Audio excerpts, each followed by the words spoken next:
If you know about only 3 variables, we can calculate the another 4 variable by using this ideal gas equation. Suppose if you are taking the given mass of the gas is different, then the pressure, volume and temperature will be changed. The total pressure in the gas, that is a P, which is always equal to the sum of the partial pressure exerted by the component in the gas.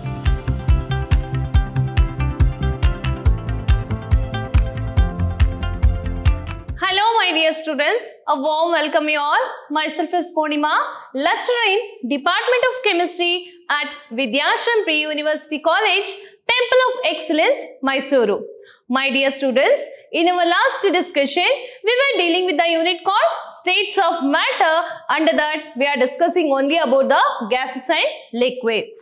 So in the last session, we learned about the gas law.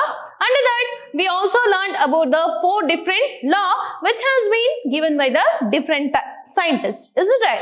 The first law is the Boyle's law, which is given by Robert Boyle, and Charles law, and the gas-Lussac law, and Avogadro law also we have discussed in our last discussion. In this session, let us move on to the next topic of this unit, that is about the ideal gas.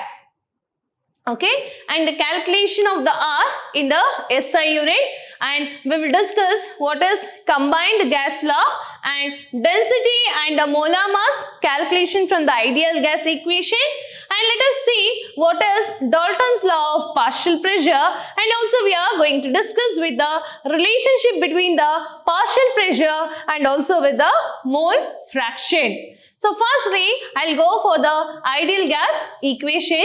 Before that, let's see what is the ideal gas. Okay. So the ideal gas is a gas if it is follows the Boyle's law, Charles law and Avogadro law strictly, then it is said to be ideal gas. So what is the ideal gas? It is very simple. It is a gas which follows both the Boyle's law, Charles law as well as with the Avogadro law. Such kind of gases are said to be ideal gas. When it is said to be ideal, it should obey this laws, that is the Boyle's law, Charles law along with the Avogadro law.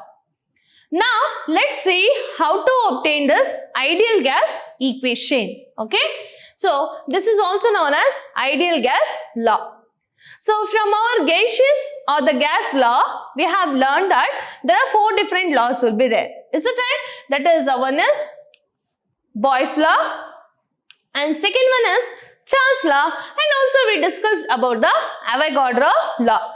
Just now we have understood that the ideal gas which follows Boyle's law, Charles law and Avogadro law. Is it right? Now I'll consider the final equation from all of this law.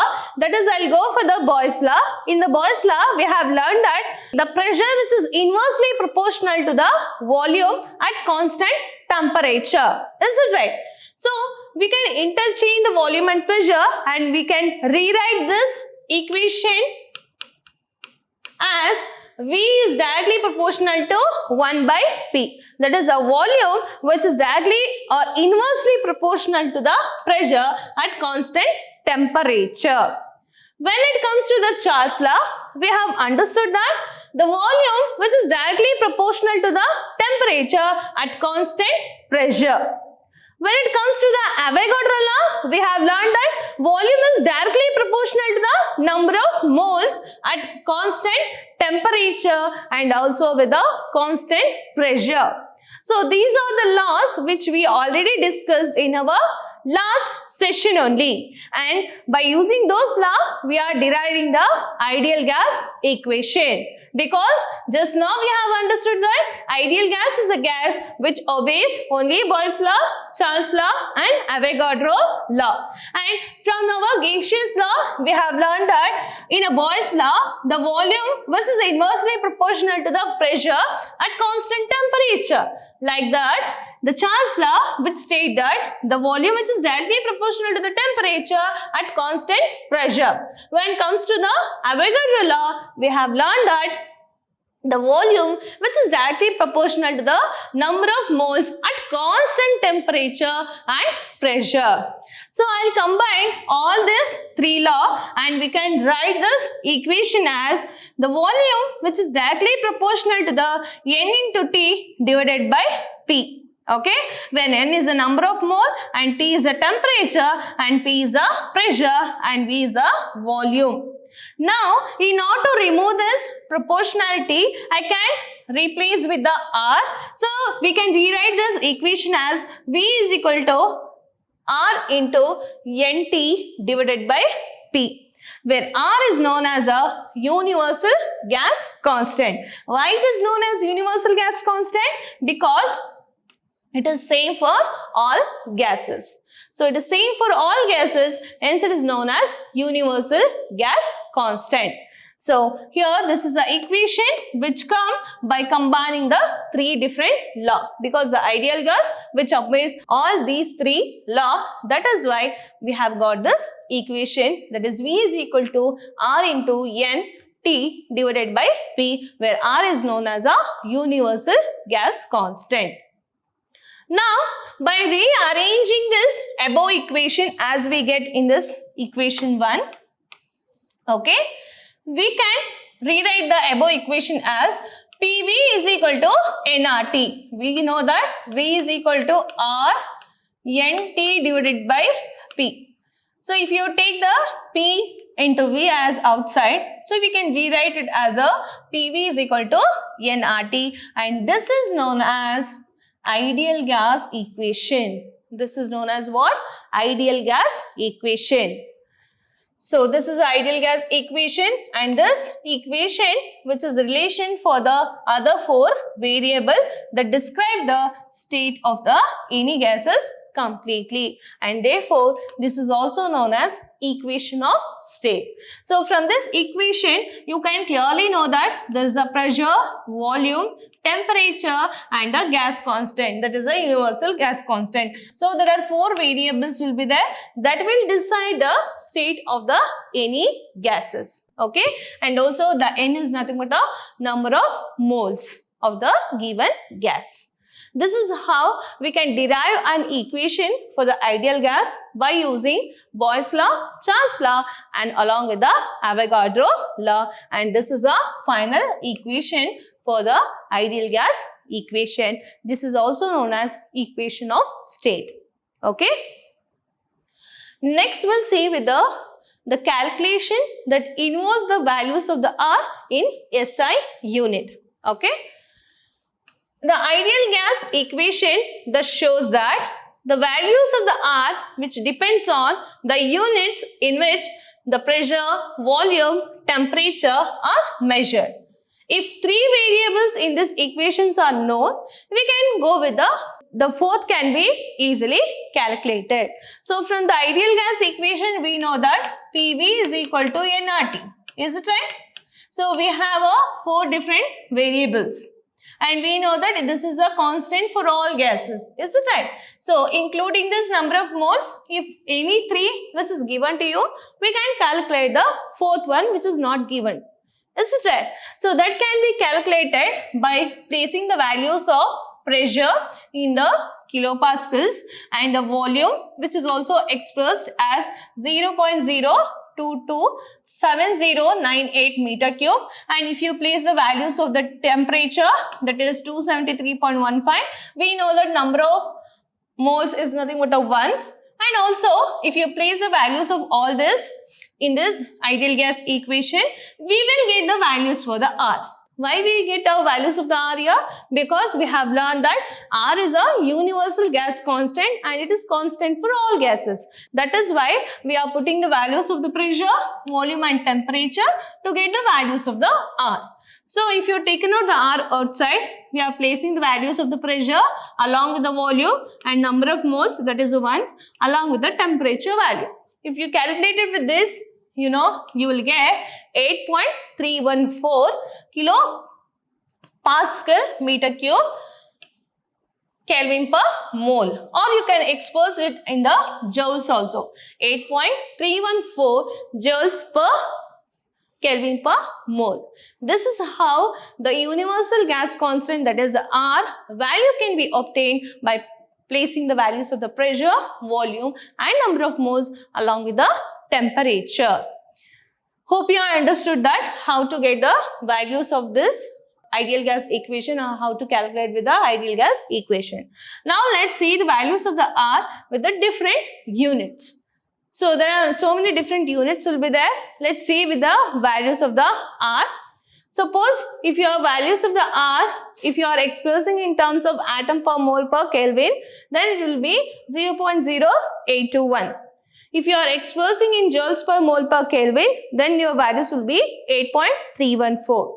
Suppose you are expressing in calorie per mole per Kelvin, then it will become 1.987. If you are expressing in liter torr per mole per Kelvin, then the values of the R will become 62.336. So, if you are expressing in pressure, that is a bar per mole per Kelvin, then the entire values will be changed. So, it will become 0.0831.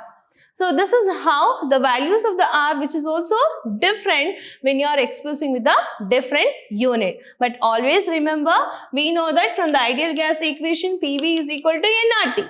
Is it right?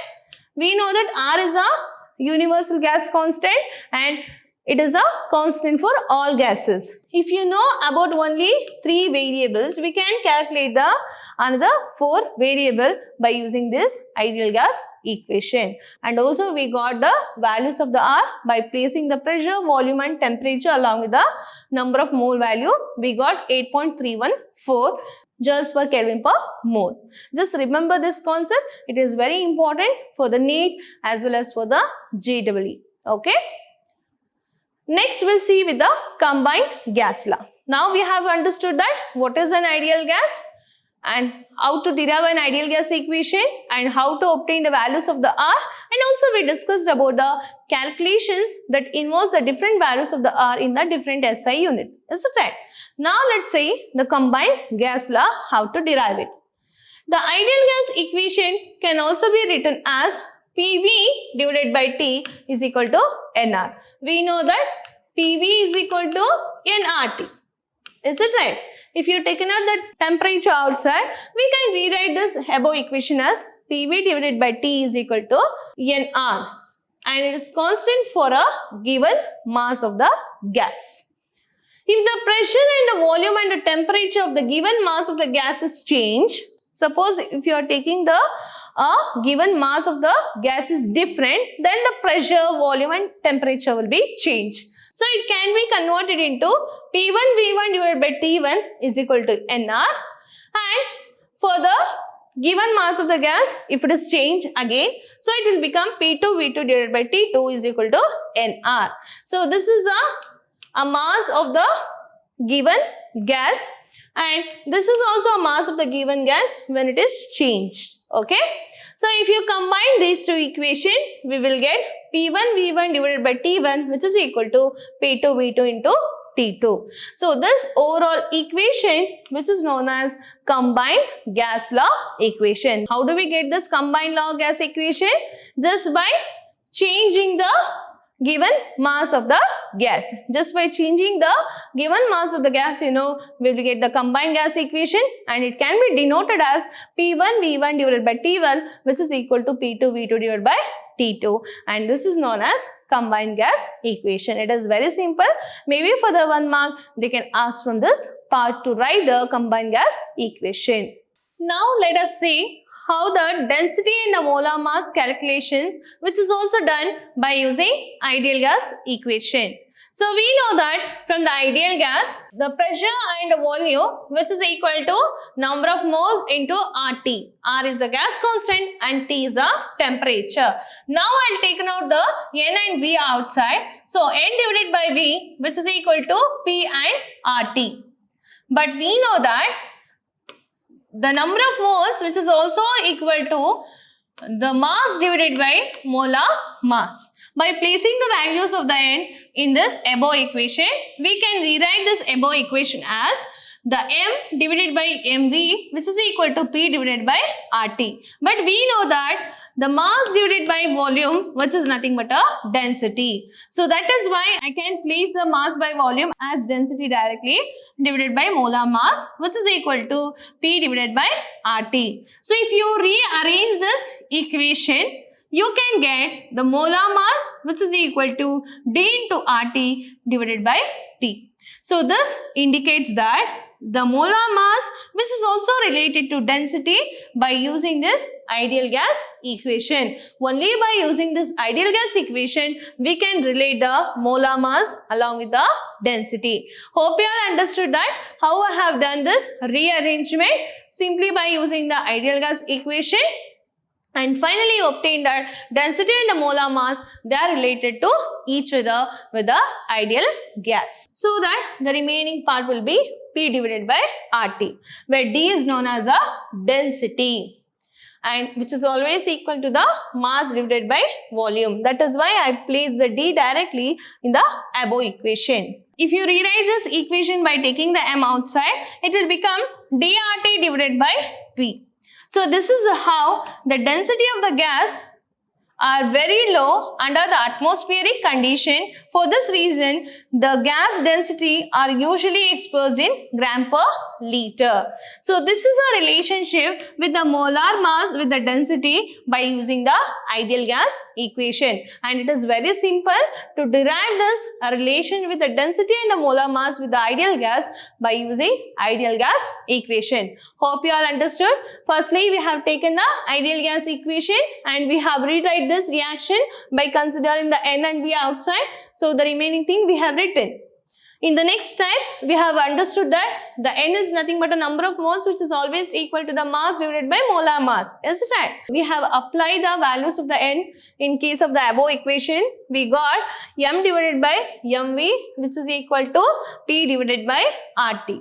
We also understood that the mass divided by volume, which is nothing but the density. So we have placed the values of the D here and we rewrite this equation to get the molar mass, which is related to the density by using ideal gas equation. This is how the density and the molar mass, which is also get related to the ideal gas equation. Next, we'll see with the Dalton's law of partial pressure. The Dalton's law of partial pressure state that the total pressure exerted by the mixture of non-reacting gases, it is a total pressure exerted by the non-reacting gases, it is always equal to the sum of partial pressure of all the component gases at constant pressure. So it states that suppose if you are taking the mixture of a non-reacting gases. So suppose if you take the two non-reacting gases, okay, what will happen to the total pressure? This total pressure exerted by the gas, which is always equal to the partial pressure of all the gases or the partial pressure of all the component of the gas at constant temperature. Imagine you are taking the two different gases, okay? Imagine as X and Y. And remember, these two gases are non-reacting. We know that this gas, each gas will exert some pressure. Is it right? It may be X and it may be Y. Okay? The total pressure in this container, which is always equal to the partial pressure exerted by the all the component in the gases, which means to say that the partial pressure of the gas 1 and the partial pressure of the another gas 2, which is nothing but a total pressure exerted by that entire volume of the gas. So this was given by the Dalton, hence it is also known as Dalton's law of partial pressure. So what does the Dalton's law states? The total pressure exerted by the mixture of non-reacting gas, it is always equal to the sum of partial pressure exerted by all the component of the gas at constant temperature. The partial pressure of all the component of the gas in a mixture is a pressure that gas would exert if it is alone where in the container. The Dalton's law of the partial pressure can be expressed as follows when the mixture is containing non-reacting gases at constant temperature. So this is a Dalton law of partial pressure, where the total pressure of the gas, which is always equal to the partial pressure of the number of component which is present in the gas. This is a pressure 1, that is a partial pressure of the gas 1, partial pressure of the gas 2 and partial pressure of the gas 3. And remember, these gases are non-reacting. That is why we have considered the total pressure which is equal to the partial pressure exerted by the component. Okay, where P is the pressure of the mixture of the gas and P1, P2, P3 are the partial pressure of the component of the gas, and generally the gases were collected over the water and saturated with the water vapor. And the pressure exerted by the water vapor, which is also known as aqueous tension, which is known as what? Aqueous tension, or the partial pressure exerted by each component in the pressure, it always collected over the water, and that it is said to be aqueous tension. So the pressure exerted by the water vapor, that is said to be water vapor, or we can say it is an aqueous tension. Okay, and the calculation of the pressure of the dry gas in the Dalton law of partial pressure, which is always used. So we can use this Dalton law of partial pressure in case of the dry gas also. Let's see with that equation. So the P moist gas, which is equal to P dry gas plus P water vapor. I want to get the equation with the P, and that is the pressure exerted by the dry gas. So the P moist gas is equal to P dry gas plus aqueous tension. What is that aqueous tension? It is nothing but a pressure exerted by the gas at the water vapors. Suppose you are taking the gas here, we know that it will exert some pressure. When it exerts some pressure, it always collects on the water vapor. Is it right? That is said to be aqueous tension. So that the pressure of the dry gas can be obtained by subtracting with the vapor pressure of the water from the total pressure of the moist gas. So we can calculate the pressure exerted by the dry gas by subtracting with the total pressure with the aqueous tension. What is that aqueous tension? It is nothing but a pressure exerted by the gas to the minus total pressure. If you do with, you will get the pressure of the dry gas. So this is how Dalton law for the dry gas by using this relationship. So hope you all understood. Just remember the Dalton's law state that the total pressure in the gas, that is a P, which is always equal to the sum of the partial pressure exerted by the component in the gas. That is P is equal to P1, P2 and P3. Understood? But I want to know about this aqueous tension. What is that aqueous tension? It is a pressure exerted by the gas to the vapor phase or to the water vapors. Okay, that is said to be aqueous tension. In order to get the equation, that is in order to calculate the pressure of the dry gas, we can obtain this equation just by subtracting with the total pressure minus aqueous tension. Okay, this is how the pressure of the dry gas, which is also get calculated by using this relationship. Next, we'll see the relationship between the partial pressure of a gas and its molar fraction. Now let's see how the relationship which is also between the partial pressure and the mole fraction of the gases. Assuming that each gas will behave ideally, we can calculate the partial pressure of the gas from the ideal gas equation. Let us consider the mixture of three non-reacting gases from the Dalton's law. We know that from the Dalton's law, we have understood that partial pressure exerted by the component A, which is equal to N1 divided by RT divided by V. This is a gas 1. Gas 1. And remember, all these gases are non-reacting. So this is a Dalton's law for the gas 2. So P2 is equal to N2 into RT divided by V, and P3 is equal to N3 into RT divided by V, which is for the gas 3. We are considering the three gases and they are non-reacting to each other. They never used to react. And here we are deriving the relationship with the partial pressure along with the mole fraction. How to do this? I want to know about this is a partial pressure exerted by the each gas. Is it right? Now we know to calculate the total pressure exerted from this gas. So P total, which is equal to P1 plus P2 plus P3. We know that what is the value for the P1, that is equal to N1 into RT divided by V, and P2 which is equal to N2 into RT divided by V, and P3 which is nothing but N3 into RT divided by V. So which is the common here? The RT divided by V, that is gas constant, temperature and volume is constant. So I'll take it out outside. So P total is equal to N1 plus N2 plus N3 into RT divided by V. I'm just taking the common factor, that is RT divided by V from this gases. Now let's divide the partial pressure 1 exerted by the gas 1 divided by P total. We get the partial pressure of the gas 1 is equal to N1 into RT divided by V. Is it right? We are dividing the P1 with the P total. What does the P total says? The P total, which is equal to N1 plus N2 plus N3 into RT divided by V. Is it right?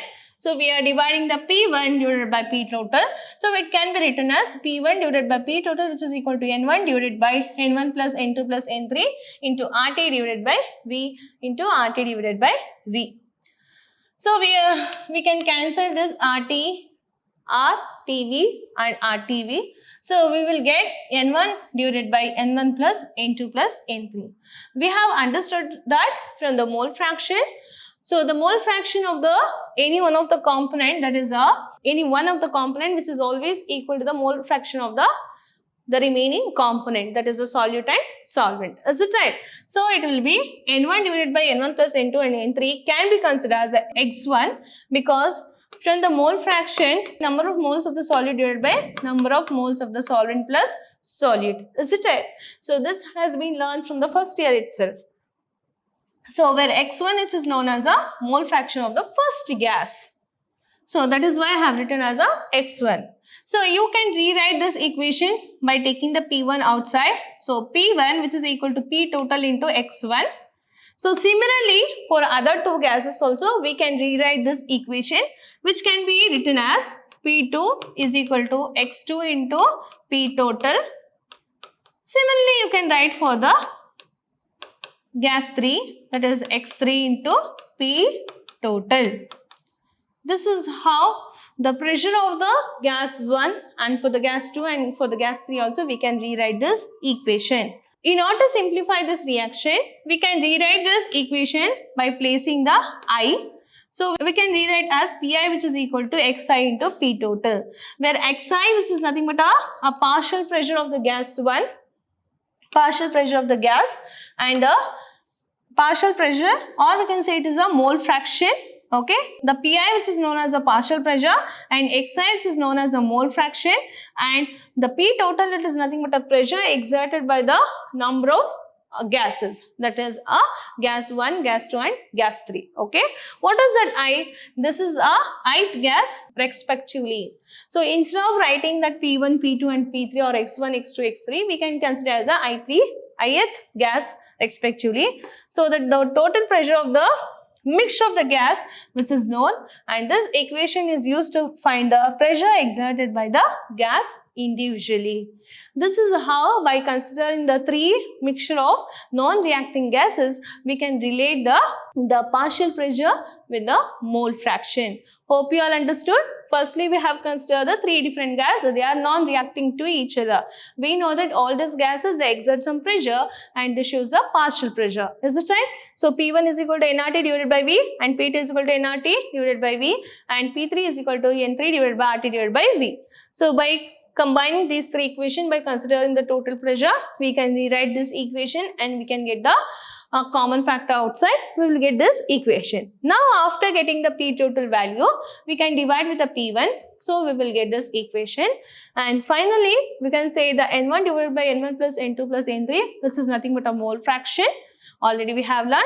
So we can rewrite this equation by considering the P1 outside. So it is equal to X1 into P total. This states that the partial pressure of the gas 1, which is directly proportional to the, or which is directly related to the mole fraction along with the total pressure.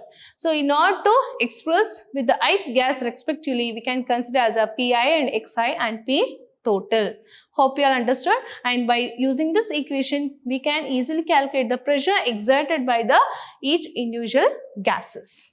Okay, in the next discussion we are going to do with the numerical, and also we are going to understand with the kinetic molecular theory of the gases. Okay, by this I like to say that whatever we have learned in this session, it is also very important for the examination point of view as well as for your competitive exam. Have a look on it and try to work hard. Okay, we will meet you in the next session. Till that, take care and be safe. Thank you.